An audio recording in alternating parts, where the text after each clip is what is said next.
Man Day continues with the Income Plan Man. Dylan Bond's a registered investment advisor representative, a licensed insurance professional, and he's the owner of Bond Financial Services, and he's here to give us some financial tips. Dylan, happy Man Day. And happy Man Day to you, Seth. It's not a nationally recognized holiday. I think one day it can be, though. I think it can. As a matter of fact, we're considering putting it on our holiday schedule at work. Yeah, I think you should take this day off, this Wednesday, November, whatever it is. So you have some tips for men and women, though, today. That's right.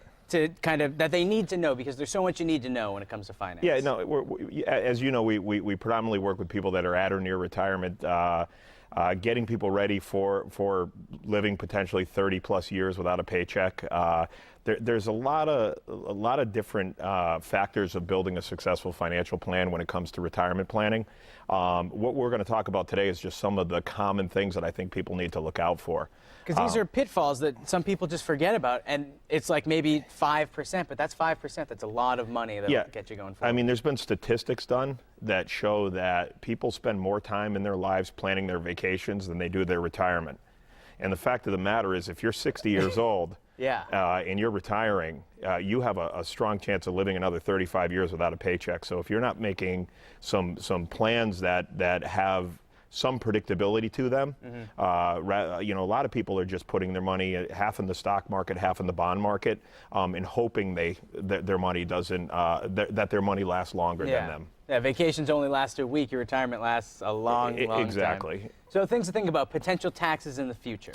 Yeah, I mean, now with pensions going by the wayside, most people are accumulating a lot of money in 401k type plans, which are pre-tax plans, meaning they get a deduction now, but all that growth in money grows tax deferred.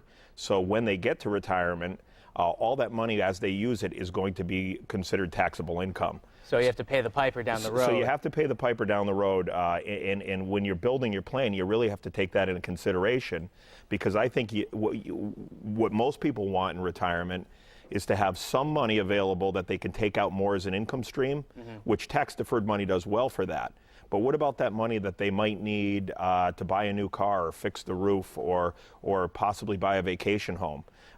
If they were to take tax-deferred money out in a lump sum, that could push them up into a very high tax bracket. And if they're into a 35% tax bracket, for every $10,000 they take out, that's $3,500 in tax they'd have to pay. That's not something to sneeze at. It's a lot of money. It's a lot of money, and when you start adding zeros onto that, it becomes even more. So you have to be aware of that. And you also have to be aware of some of these hidden rising costs that just going through life, costs rise. You have inflation, the cost of food and fuel. They always seem to be on the rise. Yeah, I mean, if you look back at our historical inflation numbers, we're being told it's about 3% a year.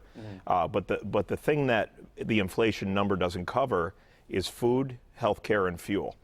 Now, I haven't met anybody in the last 10 years that doesn't use food, healthcare, and fuel on a month-to-month basis. So why it's not involved is beyond me. I think it had something to do with the Social Security cost of living adjustments. Had that been included in there, Social Security might have already had a problem. That's true. You know. So yeah, you have to keep in mind these things, because let's say they shoot up 10%, you need to have that extra money, because you need to be set for it. I think a safe rate of inflation to consider as you're making plans for retirement is between 4 and 6%. And again, it's not a exact science, so it's how you feel about things as an individual. And when we sit down with people for the first time, we don't have a predetermined conclusion as to where we're going with any conversations. What we're trying to do is figure out who they are, what they have, what they're looking to accomplish going forward, and see if we can't help them make sense of what options they have to choose from. Exactly. And one of those options, it's unfortunate, but it's true, it's the worst case scenario. So you have to establish kind of that go plan, that worst case scenario, just in case. Yeah, I find a lot of people out there that their plan is hope, and hope really isn't a good plan. No, it's not. So when I'm working with somebody, you know, as I tell people that I meet with for the first time, if we're going to work together for the next 20 to 30 years, I want to make sure that when I bump into you at the grocery store, you want to say hi to me, not throw a tomato at me. So what we're doing is we're trying to build into the plan some type of worst case scenario. So we know at a worst case scenario 5, 10, 15 years down the road what we can expect. If things are better, that's great, but let's figure out what the worst case scenario is first. And if we have that to work off of, we know to some degree what to expect going forward down the road. Your next thing is a tip that I wouldn't expect. It's not all about math. Sometimes it's about your feelings too. Right. You know, the thing about planning retirement is that math isn't always the right way to go. Yeah. Because people feel differently about things. Okay. So ultimately, you could make a justification that the best rate of return is going to be what you're looking for. But the fact of the matter is, in this day and age, to get a high rate of return, you have to commit to a lot of risk. And there's a lot of people out there that are 55 years old that just went through 4 years ago a 30+% decline in the stock market, watched their 401k balances almost get cut in half, and didn't sleep for weeks on end. Now put yourself in a retirement situation where you're not working. You have to rely on that money to create income for the rest of your life. You don't want those types of volatile swings. So you really have to build a plan that's going to have liquidity, that's going to have money available if something goes wrong in the market, and that also gives you predictable income that you can't outlive. Now, Dylan, these are great tips, and some of these tips, many of them, in fact, you talk about at your seminars, and you have a bunch of those coming up. Is that right? Yeah, we've got some seminars coming up. I know we're starting next week at Leone's in Springfield. Next Tuesday, I think, is actually full. The following week is Leone's, and then we've got a few coming up in January in Tucker's in Southwick. But again, call George. Yeah. Because they're by reservation only. They're reservation only because they fill up fast. You're a popular guy. Hey, you know, I try.